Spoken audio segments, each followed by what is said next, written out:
ఇక ఇవాళ ఆంధ్రజ్యోతి చూసుకుంటే 24/1/2026 ఇవాళ భాష తీవ్ర రాజకీయ ధోరణితో ఉందంట. భాష మొత్తం కూడా రాజకీయాలకు సంబంధించి రాస్తుందంట ఎక్కువ శాతము ఆంధ్రజ్యోతి దినపత్రిక.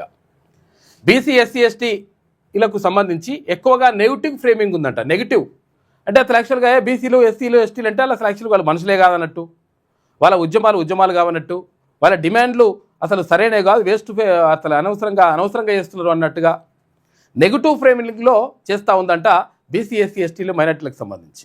ఇటువంటి కథ చేస్తున్నది. మనకేం అర్థం కాకుండానే మన లోపల విషబీజాలు నాటుతుందన్నమాట. అర్థం చేసుకోవాలి మనం ఇక్కడ.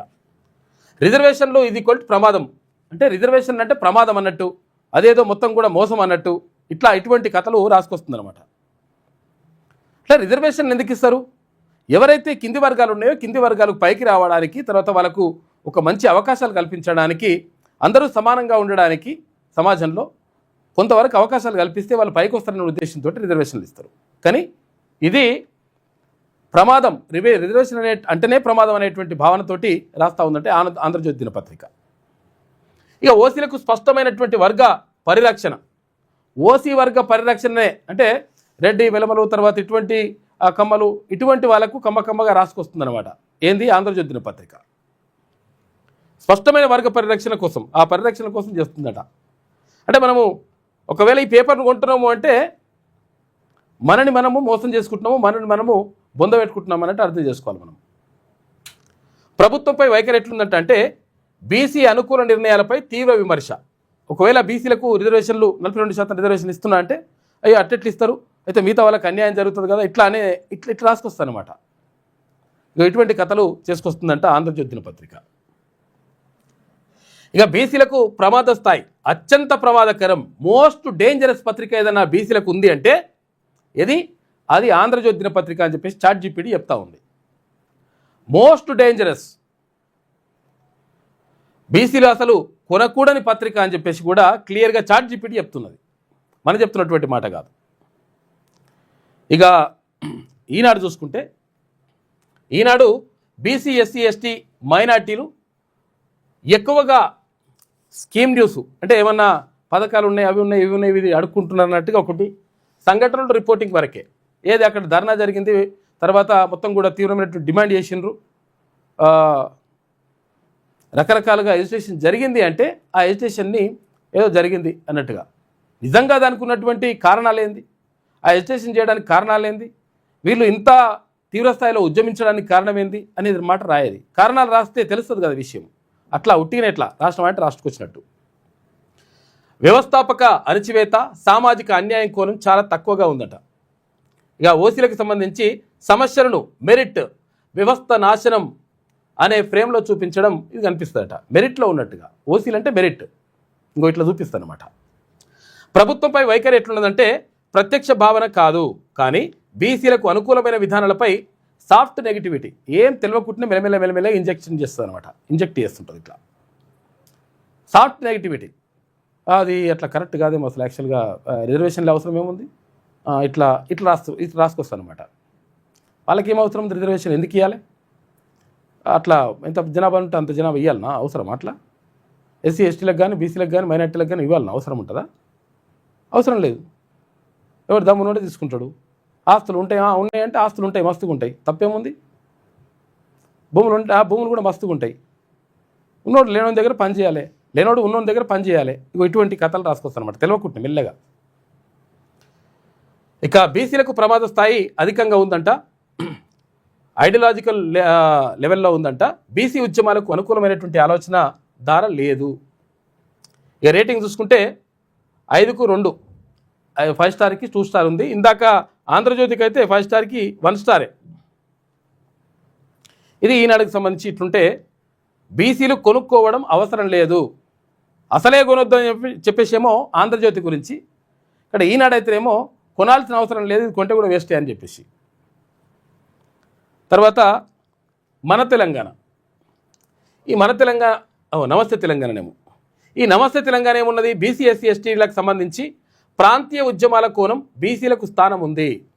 ప్రాంతీయ ఉద్యమాలలో ఒకవేళ బీసీలు పాల్గొంటే ఆ విషయంలో రాసుకొస్తుందంట, కానీ బీసీలకు సంబంధించి ప్రత్యేకంగా రాయాలి. ఓసీలకు ప్రాధాన్యం తగ్గినట్టు ఉంటుంది, ప్రాధాన్యం తగ్గినట్టే ఉంటుంది కానీ మళ్ళీ వెలమలకు సంబంధించి మొత్తం కూడా అట్లా దొరలకు సంబంధించి రాస్తుంది ఈమె. ప్రభుత్వంపై వైఖరి భజన ఎక్కువ ఉంటుందని చెప్పేసి అంటున్నది.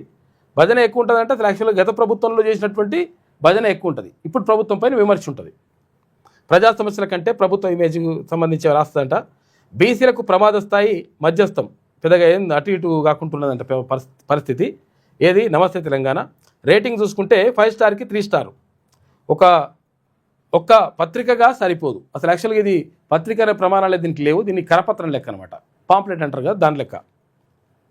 దీని పరిస్థితి ఇట్లున్నదంట. సాక్షి దినపత్రిక చూద్దాం. సాక్షి దినపత్రిక చూసుకుంటే బీసీ ఎస్సీ ఎస్టీలకు సంబంధించి సామాజిక కోణం స్పష్టంగా కనిపిస్తుంది, పేదల సమస్యలు సంక్షేమం ప్రాధాన్యం కనిపిస్తుందట, పర్లేదంటుంది. ఇక ఓసీలకు సంబంధించి న్యూట్రల్, అవసరమైనంత మాత్రమే రాస్తుందట. ఇక ప్రభుత్వంపై వైఖరి ఎట్లున్నదంటే ప్రభుత్వానికి అనుకూల ధోరణి స్పష్టంగా కనిపిస్తుంది, విమర్శ తక్కువ ఉన్నదట. మంచిగా చేస్తున్న ప్రభుత్వం సూపర్ డూపర్ అని రాసుకొస్తుందట. విమర్శ అయితే అట్లా ఏం లేదండి, అంత బాగానే ఉంది సూపర్ అని రాసుకొస్తుందట. బీసీలకు ప్రమాద స్థాయి తక్కువ కానీ స్వతంత్రత లోపము, దీని ప్రమాదం లేదు కానీ కొనవలసిన అవసరం కూడా లేదు, దీనివల్ల లాభం లేదని చెప్తున్నది. రేటింగ్ చూసుకుంటే 5 స్టార్కి 3 స్టారు. ఇక బీసీలు చదవచ్చు కానీ విమర్శనాత్మక దృష్టితో చదవాలి, ఏది చదివినా కానీ ఇందులో ఏమున్నది, దీని వెనుక కథ ఏమున్నదని చెప్పేసి చూసుకొని చదవాల్సి వస్తుందట. అది సాక్షి దినపత్రిక. ఇక దిశ పత్రిక చూసుకుంటే బీసీ ఎస్సీ ఎస్టీలకు సంబంధించి నేరుగా ప్రజా సమస్యలు, భాష సూటిగా ఉంటుంది, డైరెక్ట్గా రాసి వస్తుంది, మంచిగా రాస్తుందని చెప్తుంది. ఇక ఓసీలకు సంబంధించి ప్రత్యేక ప్రాధాన్యం లేదు, పెద్దగా ప్రత్యేకంగా అట్లా రాస్తలేదంట, అవసరమైనప్పుడు మాత్రం రాసుకొస్తుంది. ప్రభుత్వంపై వైఖరి ప్రభుత్వ అనుకూలత ఉంది కానీ గ్రౌండ్ రిపోర్టింగ్ మెరుగ్గా ఉంటుంది అని చెప్పేసి చెప్తా ఉంది. ప్రభుత్వ అనుకూలంగా ఉంటుందట. ఏది దిశా దినపత్రిక. ఈ రేటింగ్ చూసుకుంటే 5 స్టార్స్కి 4 స్టార్స్ ఇచ్చింది. బీసీలు కొనుక్కోవచ్చు అని చెప్పేసి కొనుక్కోదగిన పత్రిక అని చెప్పేసి ఇక్కడ చాట్ జీపీటీ చెప్తా ఉంది దిశ పత్రిక గురించి. ఇక వెలుగు దినపత్రికను చూసుకుంటే వెలుగులో బీసీ ఎస్సీ ఎస్టీ అత్యంత స్పష్టమైన ప్రజాపక్షం, భాష ఉద్యమాత్మకంగా ఉంటుంది అని చెప్పి చెప్తా ఉంది. అంటే మంచి బాగానే ఉంటుంది, బీసీ ఎస్సీ ఎస్టీలు కొనాల్సినటువంటి పత్రిక అని చెప్పేసి చెప్తుంది. ఓసీలకు సంబంధించి ఆధిపత్యవాదం ప్రశ్నించబడుతుంది, ఎవరైతే ఆధిపత్యం చేస్తూ ఉంటారో ఇట్లా నేనే అనుకుంటారో వాళ్ళని ప్రశ్నిస్తుందంట. ప్రభుత్వంపై వైఖరి ప్రశ్నించే ధోరణి, భజన తక్కువ ఉందంట. బీసీలకు ప్రమాద స్థాయి లేదు, బీసీలకు ప్రమాదం ఏం కాదు, ఇది మంచి పత్రిక, బీసీలకు కొనదగిన పత్రిక ఏదైనా ఉందంటే అది వెలుగు దినపత్రిక అయ్యాలా. ఫస్ట్ 5 స్టార్కి 5 స్టార్ వచ్చినాయి, ఫస్ట్ ప్లేస్లో ఉంది వెలుగు దినపత్రిక. బీసీలకు అత్యంత అనుకూలమైనటువంటి పత్రికగా వెలుగు దినపత్రిక నిలుస్తుంది అని చెప్పేసి కనిపిస్తూ ఉంది. ఇది విజయక్రాంతి అన్నట్టుగా, విజయక్రాంతి. ఓకే. ఇక బీసీ ఎస్సీ ఎస్టీలకు సంబంధించి సామాజిక న్యాయం ప్రధాన థీమ్ ఉంటుందంట. బీసీ ఉద్యమాలపై స్పష్టమైన వాయిస్ ఉన్నది క్లియర్గా. ఇక ఓసీలకు సంబంధించి ఆధిపత్య రాజకీయాలపై విమర్శ ఉంటుంది. ప్రజల పక్షాన ప్రభుత్వ భజన అంటే ప్రజల పక్షాన్నే ఎక్కువ రాస్తుంది, అత్యధికంగా ఉందంట. ప్రభుత్వ భజన పెద్దగా వేస్తలేదని చెప్పేసి రాస్తుంది, కాదని. బీసీలకు ప్రమాదమా అంటే కాదు, బీసీలు కొనుక్కోవచ్చా అంటే అత్యుత్తమ ఎంపిక అని చెప్పేసి ఈ 4.5 అంటే 5 స్టార్స్కి 4.5 స్టార్లు అంటే 5 చుక్కలకు సంబంధించి 4.5 చుక్కలు ఇచ్చింది, రేటింగ్ ఇచ్చింది. ఏది విజయక్రాంతి దినపత్రికకు సంబంధించి. ఇవాళ ఫస్ట్ ప్లేస్లో ఏది వెలుగు దినపత్రిక ఉంటే 5 స్టార్కి 5 స్టార్ ఉంటే విజయక్రాంతి 4.5 స్టార్లు ఉంది. కాబట్టి విజయక్రాంతి దినపత్రిక 2వ స్థానంలో నిలిచింది ఇవాళకి సంబంధించి. ఇది 3 కాబట్టి ఇది పత్రికలకు సంబంధించినటువంటి కథ ఇట్లున్నది. అంటే ఏ పత్రిక ఎవరి ప్రయోజనాల కోసం రాస్తుంది, ఏం కథ, ఇవన్నీ కూడా మనము జాగ్రత్తగా పరిశీలిస్తేనే అర్థమవుతుంది. అంటే మనం ఏమనుకుంటాం అంటే పత్రికలు వచ్చినవన్నీ కూడా కరెక్టే అనేటువంటి భావనలో ఉంటుండే గతంలో.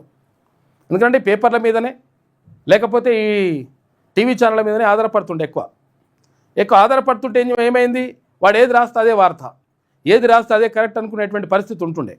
ఇది సోషల్ మీడియా వచ్చిన తర్వాత ఎవరు ఏం రాస్తున్నారు, ఏం కథ, అసలు యాక్చువల్గా దాన్ని వార్తల వెనుక ఉన్నటువంటి మర్మం ఏంది, నిజంగా ఆ వార్త రాయడానికి కారణం ఏంది, అసలు ఎవరి ప్రయోజనాల కోసం రాస్తున్నటువంటి విషయము స్పష్టంగా ఇట్లా చాట్ జీపీటీ కూడా క్లియర్గా చెప్పేస్తుంది. కాబట్టి మనం ఇక క్లియర్గా ఏ పత్రిక కొనాలి, ఏ పత్రిక కొనొద్దో మనమే నిర్ణయించుకోవాల్సినటువంటి దాన్ని క్లియర్గా చెప్తా ఉంది చాట్ జీపీటీ.